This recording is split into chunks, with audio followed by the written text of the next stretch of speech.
आजची ही पवित्र मिसा स्वर्गवासी कोसू व पीटर करवालो व स्वर्गवासी डायगो जोसेफ गोन्साल्विस यांच्या आत्म्यासाठी अर्पण करण्यात येत आहे। त्याचप्रमाणे एझियल राकेश डिकोनाच्या वाढदिवसानिमित्त देवाचे आभार मानण्यासाठी ही पवित्र मिसा अर्पण करण्यात येत आहे।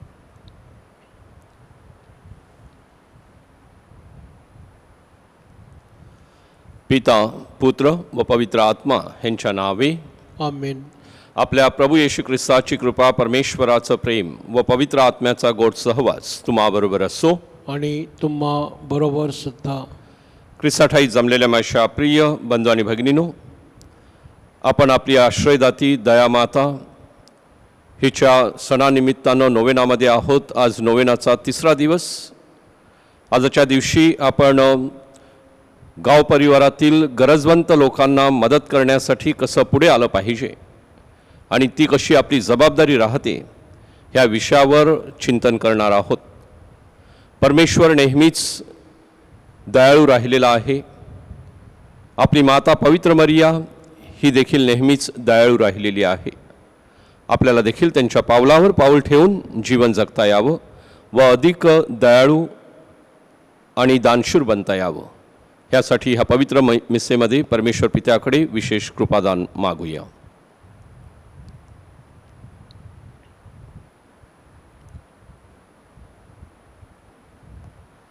पवित्र रहस्याच्या उत्सवात अर्थपूर्णरित्या सहभागी होण्यासाठी पश्चातापी अंतकरणानं आपण आपल्या पापांची देवाकडे कबुली देऊया।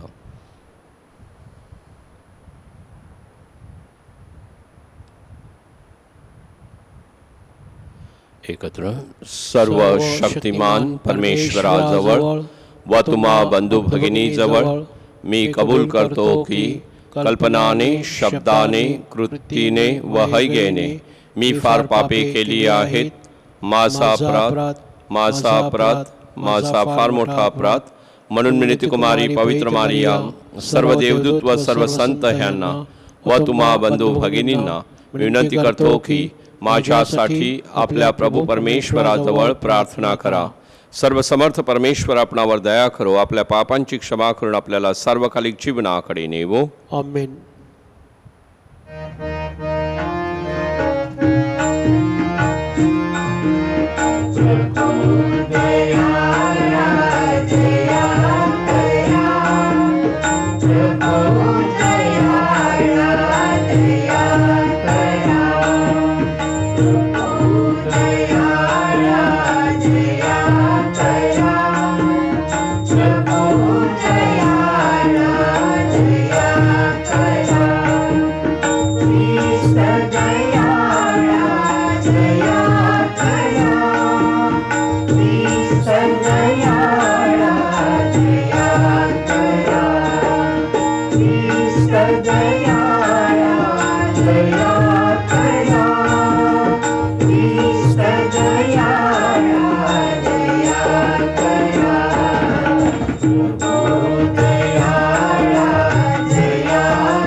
आपण प्रार्थना करूया। हे सर्वसमर्थ परमेश्वरा, आमच्या निर्मात्या व मार्गदर्शका, आम्हाला तुझी मनापासून भक्ती करू दे व आमच्या जीवनातून तुझ्या क्षमेचे दर्शन घडू दे। ही प्रार्थना आम्ही तुझ्याबरोबर पवित्र आत्म्याच्या ऐक्यात सर्व काळ जिवंत राहणारा व राज्य करणारा एकच परमेश्वर तुझा पुत्र आमचा प्रभू येशू ख्रिस्त ह्याच्याद्वारे करतो। आमेन। संत पौलचे करंतिकरास पहिले पत्र यातून घेतलेलं वाचन। कोणी म्हणेल, मेलेले कसे उठविले जातात आणि ते कोणत्या प्रकारच्या शरीराने येतात? हे निर्बुद्ध मनुष्या, जे तू स्वतः पेरतोस ते मेले नाही, तर ते जिवंत केले जात नाही, आणि तू पेरतोस ते पुढे आकारित होणारे अंग पेरत नाहीत, तर नुसता दाणा तो गव्हाचा किंवा दुसऱ्या कशाचाही असेल, तसे मेलेल्यांचे पुनरुत्थान आहे. जे विनाशीपणात पेरले जाते ते अविनाशीपणात उठविले जाते. जे अपमानात पेरले जाते ते गौरवात उठवले जाते. जे अशक्तपणात पेरले जाते ते सामर्थ्यात उठवले जाते. भौतिक शरीर असे पेरले जाते, आध्यात्मिक शरीर असे उठवले जाते. जर प्राणमय शरीर असेल तर आध्यात्मिक शरीरही आहे. त्याप्रमाणे असा शास्त्रलेख आहे की पहिला मनुष्य आदाम जिवंत प्राणी असा झाला, शेवटला आदाम जिवंत करणारा आत्मा असा झाला. तथापि आध्यात्मिक ते प्रथम नाही, भौतिक ते प्रथम, मग जे आध्यात्मिक ते. पहिला मनुष्य भूमीतून म्हणजे मातीचा आहे, दुसरा मनुष्य स्वर्गातून आहे. तो जसा मातीचा होता तसे जे मातीचे तेही आहेत, आणि तो स्वर्गातला जसा आहे तसेच ते स्वर्गातले तेही आहेत. आणि तो मातीचा, त्याचे प्रतिरूप जसे आपण धारण केले तसे जो स्वर्गातला त्याचेही प्रतिरूप आपण धारण करू.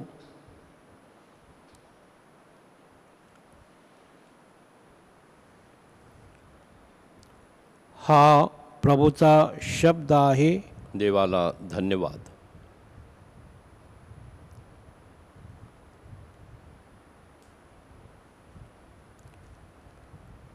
प्रतिसाद. जीवनाच्या प्रकाशात मी देवासमोर चालेन. जीवनाच्या प्रकाशात मी देवासमोर चालेल. मी तुझा धावा करीन, त्या दिवशी माझे वैरी मागे फिरतील. देव माझ्या पक्षाचा आहे हे मी जाणतो. प्रतिसाद. जीवनाच्या प्रकाशात मी देवासमोर चालेन. देवाच्या साह्याने मी त्याच्या वचनाची प्रशंसा करीन. परमेश्वराच्या साह्याने त्याच्या वचनाची प्रशंसा करीन. देवावर मी विश्वास ठेवला आहे, मी भिणार नाही. मनुष्य माझे काय करणार. प्रतिसाद. जीवनाच्या प्रकाशात मी देवासमोर चालेन. हे देवा, तुझ्या नवसाचे ऋण माझ्यावर आहेत.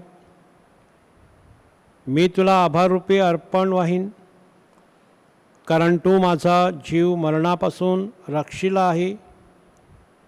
जीवनाच्या प्रकाशात मी देवासमोर चालावे म्हणून पतनापासून तू माझे पाय रक्षिले नाहीत काय.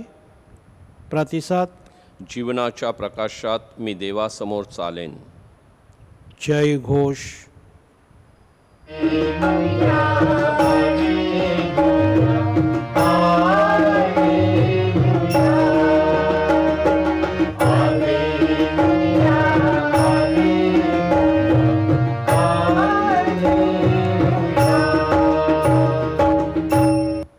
हे प्रभो, तुझी वचने आत्मा आणि जीवन अशी आहेत.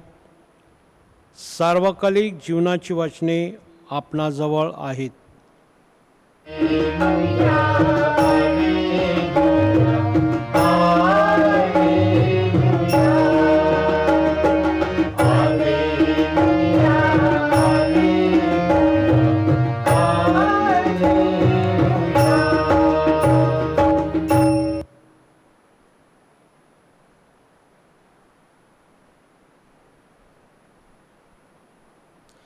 प्रभू तुम्हाबरोबर असो. आणि तुम्हाबरोबर सुद्धा. लोकलिखित शुभवर्तमानातून घेतलेले वाचन. हे प्रभो, तुझा गौरव असो. जेव्हा मोठा लोकसमुदाय एकत्र जमला आणि गावोगावचेही लोक येशूजवळ आले, तेव्हा तो दाखला देऊन म्हणाला, पेरणारा आपले बी पेरायला निघाला आणि तो पेरत असताना काही बी वाटेवर पडले. ते तुडवले गेले आणि आकाशातील पाखरांनी खाऊन टाकले. काही खडकाळीवर पडले. ते ओलावा नसल्यामुळे उगवताच वाळून गेले. काही काटेरी झाडांमध्ये पडले. काटेरी झाडांनी त्याबरोबर वाढून त्याची वाढ खुंटवली. काही चांगल्या जमिनीत पडले. ते उगवून 100 पट पीक आले. असे सांगून तो मोठ्याने म्हणाला, ज्याला ऐकायला कान आहेत तो ऐको. तेव्हा त्याच्या शिष्याने त्याला विचारले, ह्या दाखल्याचा अर्थ काय? येशू म्हणाला, देवाच्या राज्याची रहस्य जाणण्याची देणगी तुम्हाला दिली आहे, परंतु इतरांना ती दाखल्यांनी सांगितली आहेत. कारण त्यांना दिसत असता त्यांनी पाहू नये आणि ऐकत असता त्यांना समजू नये. हा दाखला असा आहे, बी हे देवाचे वचन आहे. वाटेवर असलेले हे आहेत की ते ऐकतात, नंतर त्यांनी विश्वास ठेवू नये आणि त्यांना तारण प्राप्ती होऊ नये म्हणून सैतान येऊन त्यांच्या अंतःकरणातून वचन काढून घेतो. खडकळीवर असलेले हे आहे की ते ऐकतात, वचन आनंदाने ग्रहण करतात, पण त्यांना मूळ नसते. ते काही वेळपर्यंत विश्वास ठेवतात आणि परीक्षेच्या वेळी गळून पडतात. काटेरी झाडांमध्ये पडलेले हे आहे की ते ऐकतात आणि संसाराच्या चिंता, धन आणि विषयसुख ह्यात आयुष्यक्रमण करत असता त्यांची वाढ खुंटते आणि ते पक्व फळ देत नाहीत. चांगल्या मातीत पडलेले हे आहे की ते वचन ऐकून सालस आणि चांगल्या अंतःकरणात धरून ठेवतात आणि धीराने फळ देत जातात.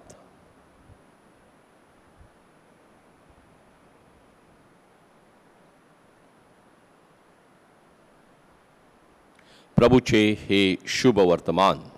हे ख्रिस्त, तुझी स्तुती असो.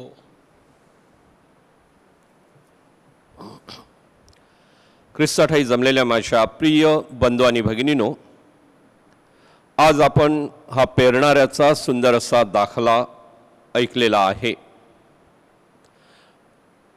वर्षभरामध्ये अनेक वेळेला माझ्या प्रिय बंधू भगिनीनो हा दाखला आपणास ऐकण्यासाठी मिळतो, त्यावर आपण चिंतन करत असतो. पेरणाऱ्याचा दाखला आपल्यासमोर जेव्हा ठेवला जातो तेव्हा वेळोवेळी आपण जे चिंतन करतो ते ज्या जमिनीमध्ये ते बी पेरलेलं आहे, पडलेलं आहे, त्या जमिनीतून उगवलेल्या पिकाविषयी, त्या जमिनीच्या प्रतीविषयी आपण अधिक चिंतन करत असतो.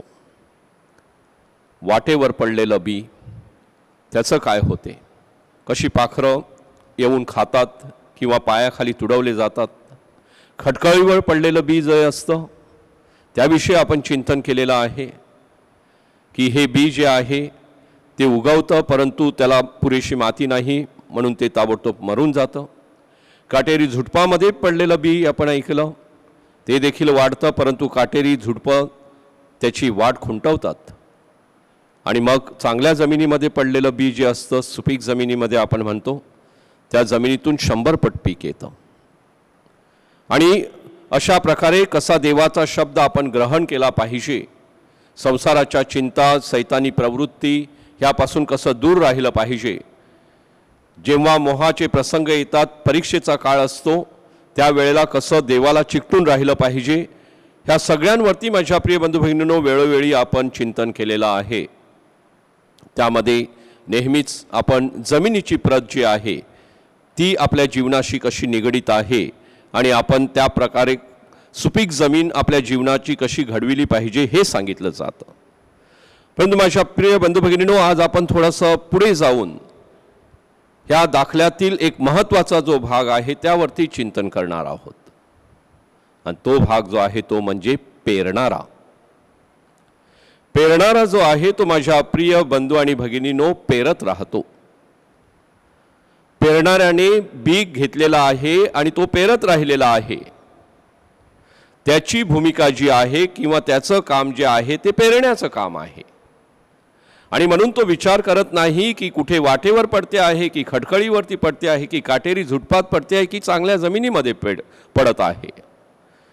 त्याचं कार्य जे आहे, काम जे आहे ते फक्त पेरण्याचं आहे. आणि मग जशी जमीन तशा पद्धतीचं ते पीक येणार आहे. परंतु पेरणारा कधीही हात राखून पेरत नाहीये.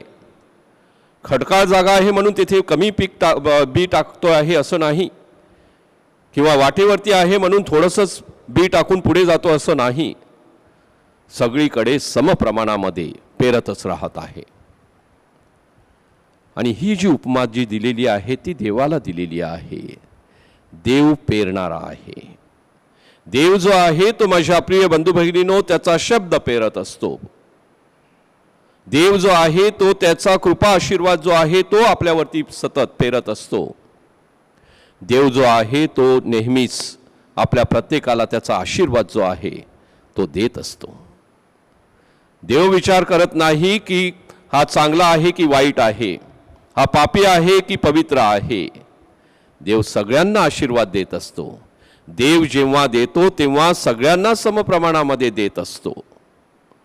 आणि म्हणून देव कधीही हात राखून काम करत नाही. देव सतत त्या पेरणाऱ्याप्रमाणे पेरतच राहतो. चांगले गुण पेरत राहतो, आशीर्वाद पेरत राहतो, त्याची कृपा आणि दया देखील तो पेरतच राहतो. आणि म्हणून माझ्या प्रिय बंधू आणि भगिनींनो, आज आपण विषय घेतलेला आहे की गाव परिवारातील गरजवंत लोकांना मदत करणं. म्हणजेच थोडक्यामध्ये आपण पेरणाऱ्याच्या भूमिकेमध्ये असावं अशी आजची उपासना आणि ह्या नोवेनाचा विषय आपल्याला प्रवृत्त करत आहे. आपण अगदी सुरुवातीची जी ख्रिस्त सभा होती त्या ख्रिस्त सभेचा जर आपण प्रेषितांची कृत्ये ह्या पुस्तकामध्ये माझ्या प्रिय बंधू भगिनींनो इतिहास जर वाचला किंवा जर त्याच्यावरती चिंतन केलं, अभ्यास केला, तर आपल्या लक्षात येईल की प्रभू येशू ख्रिस्ताच्या पुनरुत्थानानंतर अनेक लोक ख्रिस्ती धर्म स्वीकारून ख्रिस्ती जीवन जगू लागले. प्रेषितांवरती त्यांचा अधिक विश्वास किंवा दृढ विश्वास होता. आणि त्याच पद्धतीनं माझ्या प्रिय बंधू भगिनींनो ही लोक जी होती ती ह्या ख्रिस्ती भावनेनं, एकोप्याच्या भावनेनं गाव परिवारामध्ये जीवन जगत होती. आणि हे जीवन जगत असताना आपल्याला प्रेषितांची कृत्ये अध्याय 2 आणि 4 मध्ये विशेष रीतीनं नमूद केलेलं आहे की त्या काळामध्ये सर्वांना सर्व काही समप्रमाणामध्ये वाटलं जात होतं. कोणी जमीन विकलेली असेल तर त्याचं मोल जे आहे ते आणून प्रेषितांच्या चरणाशी ठेवलं जात असे. कुणी काही विकलेलं असेल किंवा कुणाजवळ काही संपत्ती धनदौलत जे काही आहे ते प्रेषितांच्या चरणाशी आणलं जात असे आणि मग ते सगळ्यांना समप्रमाणामध्ये वाटलं जात होतं. आणि म्हणून तेव्हाच्या काळातील त्या ख्रिस्त सभेला आपण मानतो की एक दिलाचा, एक जीवाचा ख्रिस्ती समाज त्या काळामध्ये उभारण्यात आलेला होता. आणि तोच ख्रिस्ती समाज माझ्या प्रिय बंधू भगिनींनो आजतागायत पुढे चालू आहे. आपल्या गाव परिवारामध्ये देखील जेव्हा गाव परिवाराची आपण उभारणी करण्यासाठी पुढे येत आहोत, किंबहुना त्याचा प्रयत्न आपल्या प्रत्येकांचा आहे. ह्या गाव परिवाराच्या उभारणीसाठी माझ्या प्रिय बंधू भगिनींनो आपलं उद्दिष्ट तेच आहे की गावामध्ये सगळेच सुखी समाधानी असावे. एक दिलाचा, एक जीवाचा समाज उभारणं म्हणजे काय की कुणाला कुठेही काहीही उणे पडू नये, कमी पडू नये. मी जसा तुपाशी आहे तसा माझा शेजारी देखील तुपाशीच असला पाहिजे. तो उपाशी असला तर माझा ख्रिस्ती समाज जो आहे तो उभारणीसाठी तो अडथळा बनू शकतो. आणि म्हणून माझ्या प्रिय बंधू भगिनींनो आपण नेहमी डोळस राहिलं पाहिजे. आणि पेरणारा जो आहे तो पेरणारा आपल्या समोर असला पाहिजे, आपल्या डोळ्यासमोर असला पाहिजे. तो म्हणजे खुद्द परमेश्वर. परमेश्वर जसा पेरत राहिलेला आहे, सतत देत राहिलेला आहे, तसंच आपण देखील त्यांनी आपल्याला पुष्कळ दिलेला आहे. आणि मग त्या पुष्कळ विपुलतेतून मी इतरांच्या मदतीसाठी, गरजेसाठी काय करत आहे. माझ्या प्रिय बंधू भगिनींनो अगदी मार्च महिन्यापासून हा एक विशिष्ट काळ जगामध्ये उद्भवलेला आहे। करोना व्हायरसमुळे माझ्या प्रिय बंधू भगिनींनो, आपण ज्या परिस्थितीला सामोरे जात आहोत, अगदी पहिल्या महिन्यापासून तर आज सप्टेंबर महिना उगवलेला आहे, जवळजवळ गेली 6 महिने माझ्या प्रिय बंधू भगिनींनो प्रत्येकाला एका विशिष्ट परिस्थितीला सामोरं जावं लागत आहे। वेगवेगळी मानसिकता आहे, ताणतणाव आहे, स्ट्रेस आहे, कुटुंबामध्ये नोकऱ्या अनेकांच्या गेलेल्या आहेत, अनेकांचे व्यवसाय ठप्प झालेले आहेत, अनेकांच्या कुटुंबामध्ये आर्थिक चणचण आहे, कुटुंबामध्ये नातेसंबंधामध्ये देखील माझ्या प्रिय बंधू भगिनींनो अनेक प्रश्न निर्माण होत आहेत। आणि हे सगळं घडत असताना माझ्या प्रिय बंधू भगिनींनो, आपण आपली देवावर जी श्रद्धा आहे ती श्रद्धा ठेवून पुढे जात आहोत। आणि हे पुढे जात असताना माझ्या प्रिय बंधू भगिनींनो, देव नक्कीच आपल्याला ह्या महामारीतून बाहेर काढणार आहे, हा आपला विश्वास आहे। आणि म्हणूनच आपण टप्प्याटप्प्याने आपली ही श्रद्धा जी आहे ती श्रद्धा अधिक बळकट करण्याचा ह्या काळामध्ये अधिक प्रयत्न करत आहोत, आणि ते चांगलं आहे। आणि हे सगळं करत असताना माझ्या प्रिय बंधू भगिनींनो, आपली ह्या जगामध्ये आणि विशेषतः गाव परिवारामध्ये एक महत्त्वाची जबाबदारी देखील राहते। ही सगळ्याच गोष्टीलाच आणि कठीण प्रसंगाला सामोरे जात आहेत, परंतु आपल्यापेक्षाही काही दुर्बल आहेत, आर्थिकदृष्ट्या ज्यांची परिस्थिती हलाखीची आहे, अशा आपल्या गाव परिवारातील बांधवांना आपण मदत करणं ही आपली ख्रिस्ती जबाबदारी राहते। आणि ही जबाबदारी माझ्या प्रिय बंधू भगिनींनो, आज मी अभिमानाने आणि मोठ्या आनंदाने सांगू इच्छितो की आपल्या वसई धर्मप्रांतामध्ये वेगवेगळ्या धर्मग्रामामध्ये आणि गाव परिवारामध्ये अशा कुटुंबांना गेली तब्बल 6 ते 7 महिने मदत केली जात आहेत। गाव परिवारातील सेवक, नेते, पालखी मंडळाचे सदस्य हे एकत्र येऊन त्यांनी गाव परिवारातील परिस्थितीचा आढावा घेतलेला आहे। जी अशी दुर्बल कुटुंब आहेत, त्या दुर्बल कुटुंबांना माझ्या प्रिय बंधू भगिनींनो हा आर्थिक मदतीचा हात जो आहे तो दिला जात आहे।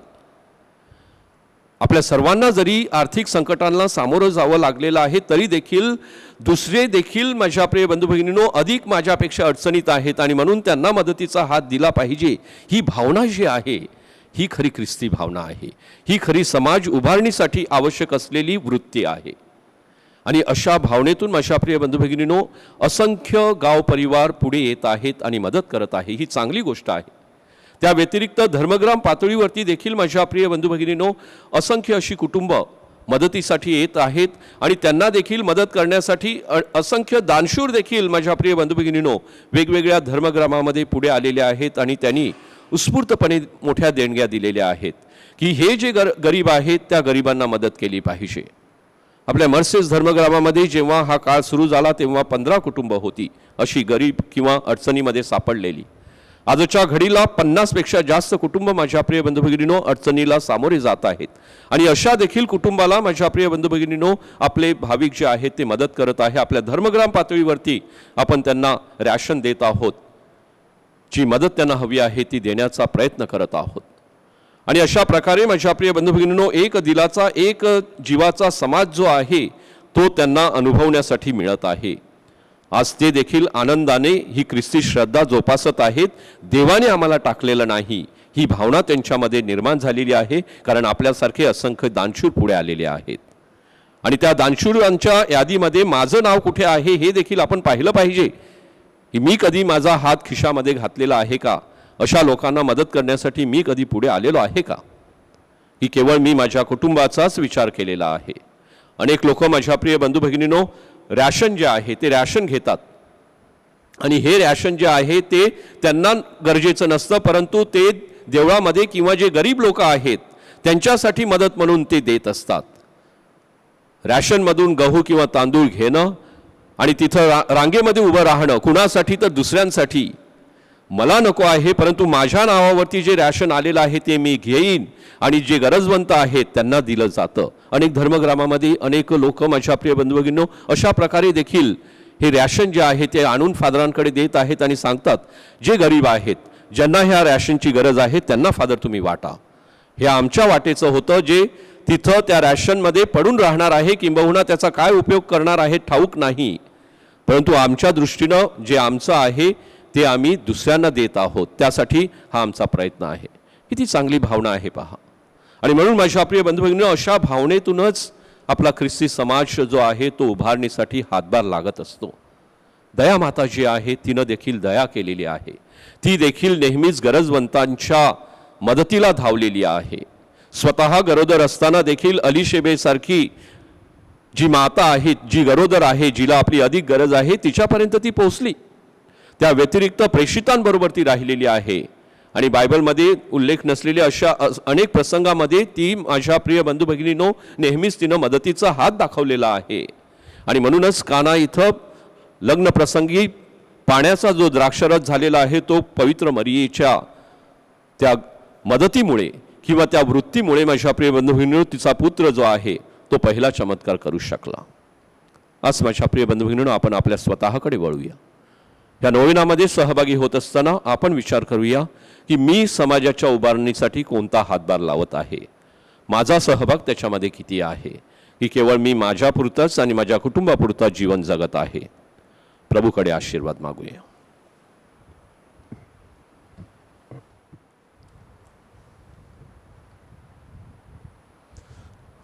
बंधू आणि भगिनी म्हणून ख्रिस्ताठायी आपण एकत्र जमलो आहोत. प्रभूने आपल्यावर केलेल्या अनेक उपकारांची आपण आठवण करूया. प्रार्थना करण्यास परमेश्वर आपल्याला स्फूर्ती देतो. आमच्या प्रार्थना स्वीकारण्यास आपण त्याला विनंती करूया. प्रतिसाद. नम्र होऊनी प्रभू तुझं करीतो प्रार्थना.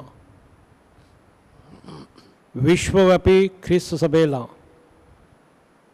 देवाच्या राज्याची रहस्ये घोषित करणारे आपले pope Francis, archbishop Felix, bishop, धर्मगुरू, व्रतस्थ यांना तनामनाचे स्वास्थ्य व ईश्वरी सामर्थ्य लाभावं म्हणून आपण दयामातेच्या मध्यस्थीने प्रार्थना करूया. नम्र होनी प्रभू तुझ करीतो प्रार्थना. आपल्या राजकीय व शासकीय नेत्यांनी देश हितासाठी झटावे, अन्यायग्रस्तांना योग्य तो न्याय मिळून देशात मानवतेची व ऐक्याची भावना वाढीस लागावी, ह्यासाठी त्यांना पवित्र आत्म्याची विशेष कृपा लाभावी म्हणून आपण दयामातेच्या मध्यस्थीने प्रार्थना करूया. नम्र होनी प्रभू तुझ करीतो प्रार्थना. ख्रिस्ताच्या वचनाचे पालन करून चांगल्या जमिनीत पडलेल्या बीसारखी वृत्ती आपण धारण करावी. प्रत्येक कृतींतून ख्रिस्त प्रतिबिंबित व्हावा म्हणून आपण दयामातेच्या मध्यस्थीने प्रार्थना करूया. नम्र होनी प्रभू तुझ करीतो प्रार्थना. करोना विषाणूमुळे चिंताग्रस्त व उद्ध्वस्त झालेल्या अनेक कुटुंबांना आपले सेवाभावी तरुण तरुणी, गाव परिवारांतील कुटुंबे, चर्च संलग्न संघटना हातभार लावून त्यांना दिलासा देत आहेत. लहान समूह बांधणीसाठी द्वारे ख्रिस्ताचा प्रकाश त्यांच्यापर्यंत पोचवला जात आहे. त्या सर्वांचे श्रम प्रभूने आशीर्वादित करावे म्हणून आपण दयामातेच्या मध्यस्थीने प्रार्थना करूया. नम्र होनी प्रभू तुझ करीतो प्रार्थना. पुढील हेतूसाठी प्रार्थना करूया. तरुण तरुणींनी प्रेषितीय कार्य करण्यास पुढे यावे.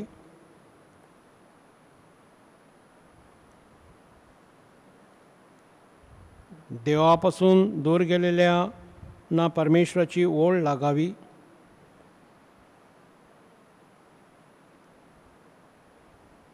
नोकरीच्या शोधात असलेल्यांना नोकरी मिळावी.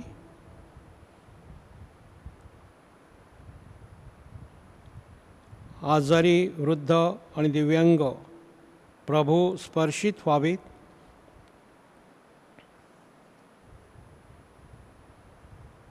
पिकासाठी, पिण्यासाठी आणि इतर बाबीसाठी वर्षभर पुरेल इतका पाऊस पाणी आपल्याला मिळावा, आपल्या मनांतील हेतू पूर्ण व्हावेत म्हणून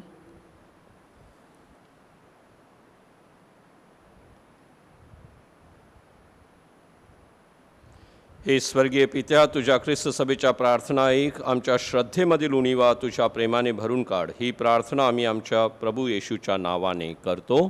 आमेन.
बंधू भगिनींनो, माझे व तुमचे हे बलिदान सर्वसमर्थ परमेश्वर पित्याला मान्य व्हावे म्हणून प्रार्थना करा. आपल्या तंतून अर्पण केलेल्या बलिदानाचा प्रभू स्वीकार करो आणि त्यामुळे त्याच्या नामाचे गुणगान व गौरव होऊन आमचे व त्याच्या पवित्र ख्रिस्त सभेचे कल्याण हो. हे प्रभो, तुझ्या प्रजाजनांच्या प्रार्थना ऐकून घे व आमच्या दानांचा स्वीकार कर. आमच्या उपासनेमुळे आम्हाला मुक्तीचे वरदान दे. ही प्रार्थना आम्ही आमच्या प्रभू ख्रिस्ताद्वारे करतो. आमेन. प्रभू तुम्हा बरोबर असो आणि तुम्हा बरोबर सुद्धा. तुमच्या अंतःकरण प्रभूकडे लावा. आम्ही ते लावलं आहे. प्रभू आमचा परमेश्वर, याचे आभार मानूया. हे योग्य व रास्त आहे. हे पवित्र पित्या, तुझा परमप्रिय पुत्र येशू ख्रिस्त याच्याद्वारे आम्ही तुझे नित्य व सर्वत्र आभार मानावेत, हे आमचे कर्तव्य व आमच्या तारणासाठी आवश्यक आहे. तो दिव्य शब्द आहे, त्याच्याद्वारे तू या विश्वमंडळाची निर्मिती केलीस. आमच्या तारणासाठी त्याला तू पाठविलेस. पवित्र आत्म्याच्या प्रभावाने त्याने मानवदेह धारण केला व तो कुमारी मरियेपासून जन्मला. आमच्यासाठी क्रूसावर त्याने स्वतःला खिळून घेतले, मृत्यूला त्याने जिंकून घेतले आणि पुनरुत्थित होऊन तो जगापुढे प्रकट झाला. अशा प्रकारे त्यांनी तुझी परमिच्छा पुरी केली व मानवजात तुला परत मिळवून दिली. म्हणून सर्व दूत व सर्व संत यांच्याबरोबर सहभागी होऊन आम्ही तुझे गुणगान गातो.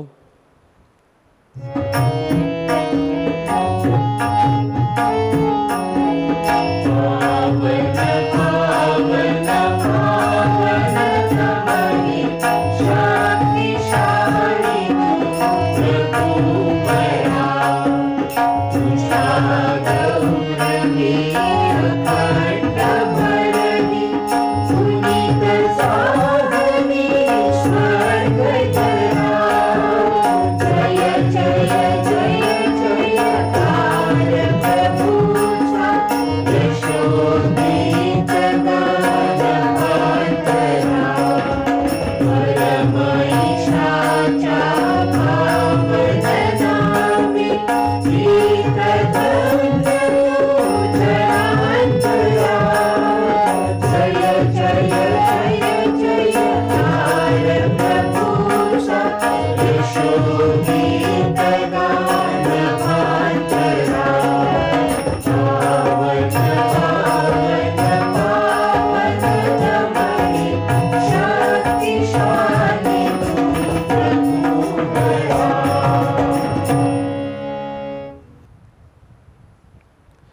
प्रभो, तू खरोखर पवित्र आहेस, सर्व पावित्र्याचा तू उगम आहेस.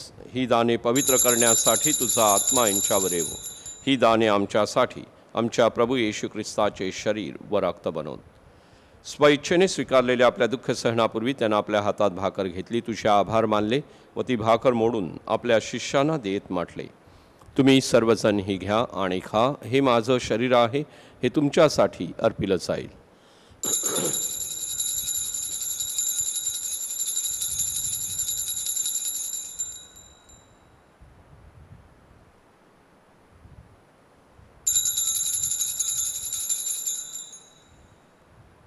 भोजन झाल्यानंतर त्याने प्याला घेतला, पुन्हा तुझे आभार मानले व तो प्याला आपल्या शिष्यांना देत म्हटले, तुम्ही सर्वजण हा घ्या व ह्यामधून प्या. हा माझ्या रक्ताचा प्याला आहे, नव्या व शाश्वत कराराचे हे रक्त आहे. हे तुमच्या व साऱ्या मानवांच्या पापक्षमेसाठी सांडण्यात येईल. हे माझ्या आठवणीसाठी करा.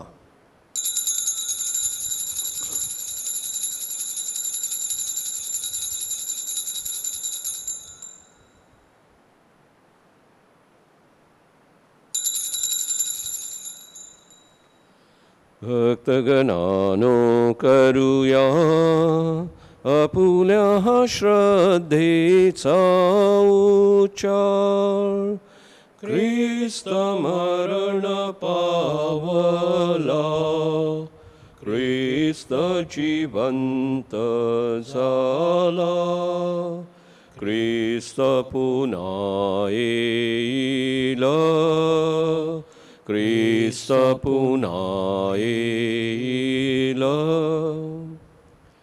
येशूच्या मरणाच्या व पुनरुत्थानाच्या स्मरणार्थ हे पित्या, आम्ही तुला ही जीवनदायी भाकर व हा तारणदायक प्याला अर्पण करतो. तुझ्या समोर उभे राहण्यास व तुझी सेवा करण्यास आम्हाला पात्र केल्याबद्दल आम्ही तुझे आभार मानतो. ख्रिस्ताचे शरीर व रक्त सेवन करणारे आम्ही सर्व पवित्र आत्म्याच्या कृपेने एक व्हावेत असे आम्ही विनवितो.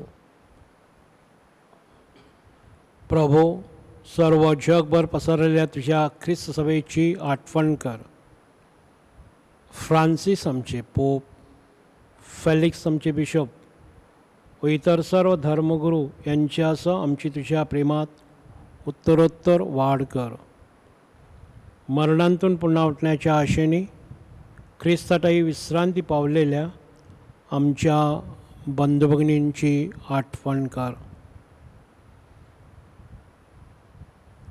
त्यांना व ख्रिस्तवाशी झालेली इतर सर्व लोकांना तुझं दिव्यदर्शन घडव. आम्हा सर्वावर दया कर. देवमाता कुमारी मरिया, तिचा पती संत योसेफ, संत गोन्सालो गार्शिया, सारे प्रेषित व जगाच्या आरंभापासूनच्या तुझ्या सर्व संतांसह आम्हाला शाश्वत जीवनाचे वाटेकरी कर. त्यांच्याबरोबर आम्ही तुझी स्तुती करावी व आमच्या प्रभू ख्रिस्ताद्वारे तुझा गौरव गावा म्हणून आम्हाला कृपा दे.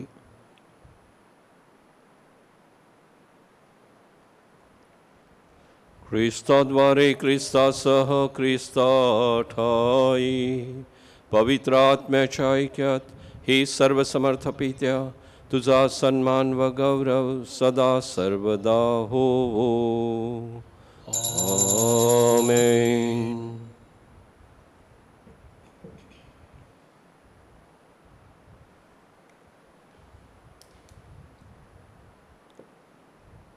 प्रभू येशूने शिकवल्याप्रमाणे परमेश्वराचे राज्य या जगात येण्यासाठी आपण प्रार्थना करूया. आमच्या स्वर्गीय बापा, तुझे नाव पवित्र मानले जावो, तुझे राज्य येवो, जसे स्वर्गात तसे पृथ्वीवर तुझ्या इच्छेप्रमाणे होवो. आमची दररोजची भाकर आज आम्हाला दे, आणि जशी आम्ही आमच्या अपराध करणाऱ्यांना क्षमा करतो, तशी तू आमच्या अपराधांची क्षमा कर, आणि आम्हाला मोहातूर देऊ नकोस, पण वाईटापासून आम्हाला सोडव. हे प्रभू, सर्व वाईटापासून आमचं संरक्षण कर. या जीवनात तू आम्हाला शांती दे.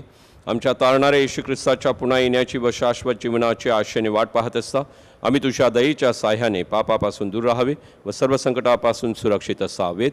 कारण राज्य, अधिकार व गौरव सदा सर्वदा तुझाच आहे. हे प्रभू येशू ख्रिस्ता, तू आपल्या प्रेषितास म्हणालास, मी तुम्हासाठी शांती राखून ठेवतो, मी माझी शांती तुम्हास देतो. म्हणून हे प्रभू, आमच्या पापाकडे पाहू नकोस, तर तुझ्या ख्रिस्त सभेच्या अखंड श्रद्धेकडे पहा आणि मला तुझ्या स्वर्गीय राज्यातील शांती वैक्य देण्याची कृपा कर. तू नित्यजीवी असून सदा सर्वदा राज्य करतोस. आमेन.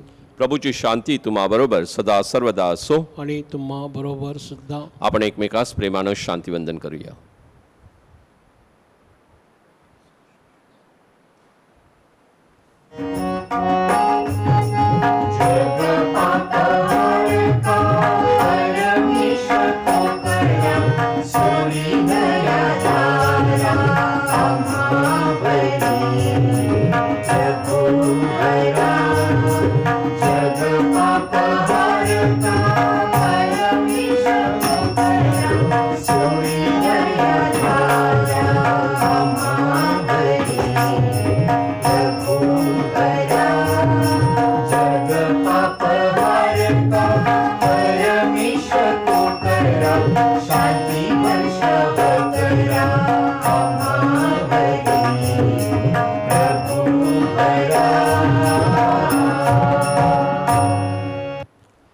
पहा, हे देवाचं कोकरू, जगाची पाप दूर करणारं हे परमेश्वराचं कोकरू पहा. ह्या कोकराच्या भोजनात आज निमंत्रित झालेले आपण सर्व धन्य. हे प्रभो, तुझा स्वीकार कराव्यास मी पात्र नाही, परंतु एक शब्द बोल म्हणजे मी बरा होईन.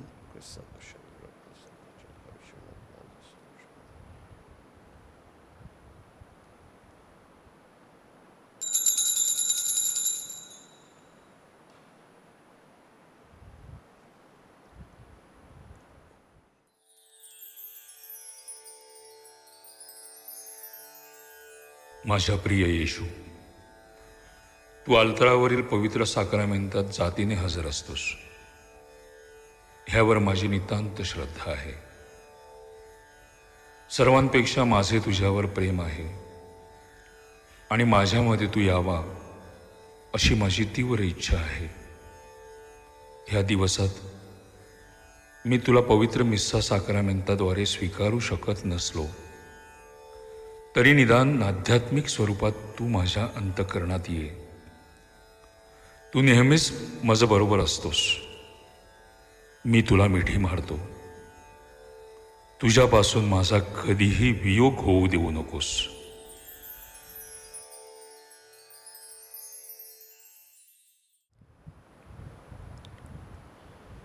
हे परमेश्वरा, तुझ्या दयेचे मूल्य किती महान आहे.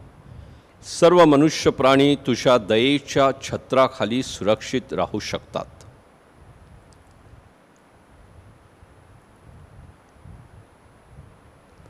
आपण प्रार्थना करूया. हे प्रभो, तू दिलेल्या ख्रिस्त शरीरामुळे आमच्या विचारात व कृतीत बदल घडून येवो. तुझ्या मार्गाने जाण्यास पवित्र आत्मा आम्हाला मार्गदर्शन व सहाय्य करो. ही प्रार्थना आम्ही प्रभू येशूच्या नावाने करतो. आमेन. प्रभो तुम्हा बरोबर असो. आणि तुम्हा बरोबर सुद्धा. सर्वसमर्थ परमेश्वर, पिता, पुत्र व पवित्र आत्मा यांचा आशीर्वाद आपल्यावर येवो. आमेन. जा तुम्हाला ख्रिस्ताच्या शांतीनं देवप्रेमामध्ये वाढण्यासाठी पाठविण्यात येत आहे. देवाचे आभार मानू. दयामातेचा नोवेना.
नोवेनाची प्रार्थना.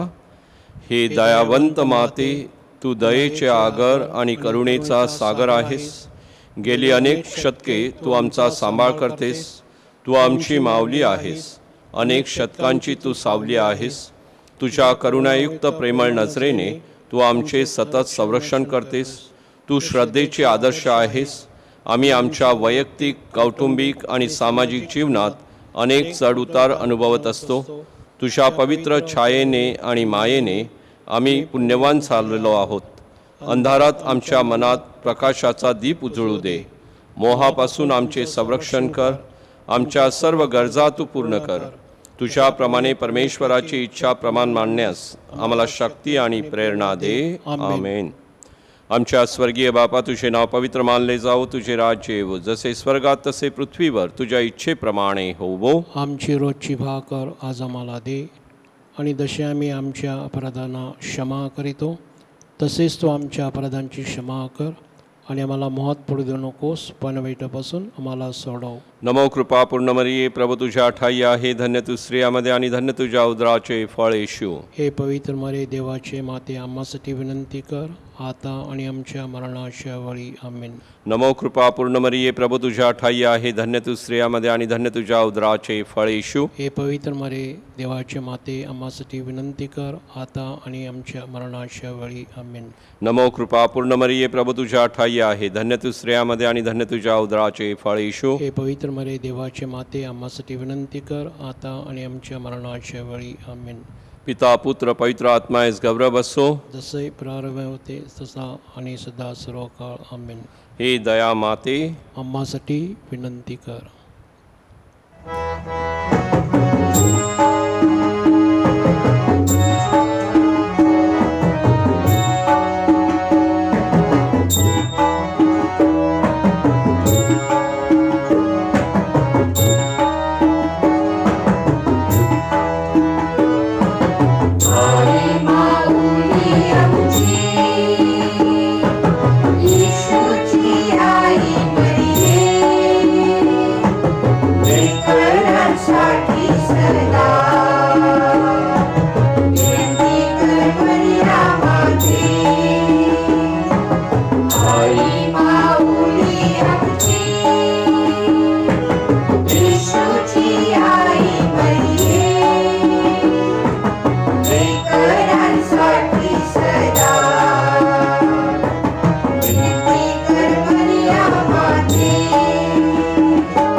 करोना व्हायरसमुळे बाधित लोकांसाठी प्रार्थना. सर्व समर्थ व दयावंत परमेश्वरा, सर्व जगाला तू तुझे प्रेम सदैव व सर्वत्र दाखवत असतोस. करोना व्हायरसमुळे बाधित झालेल्या या विश्वाच्या वेगवेगळ्या भागातील लोकांसाठी आम्ही करीत असलेली प्रार्थना दयेने ऐक. करोना व्हायरसमुळे निर्माण झालेली परिस्थिती आटोक्यात आणण्यासाठी या आजाराने पछाडलेल्या व्यक्तींना व त्यांच्या कुटुंबियांना आरोग्यदायक स्पर्श लाभण्यासाठी आम्ही तुझ्याकडे कळकळीची याचना करतो. या आजारावर लवकरात लवकर प्रभावी उपाय शोधण्यासाठी संशोधन करणाऱ्या डॉक्टरच्या प्रयत्नांना यश लावावे म्हणून आम्ही तुझी करुणा भागतो. लोकांच्या हितासाठी झटणाऱ्या सरकारी व आरोग्य यंत्रणांद्वारे या आजारावर मात करण्यासाठी योग्य पावले उचलली जात आहेत. त्यांच्या फलद्रुपतेसाठी आम्ही प्रार्थना करतो. ही प्रार्थना आम्ही प्रभू ख्रिस्ताद्वारे करतो. आमेन.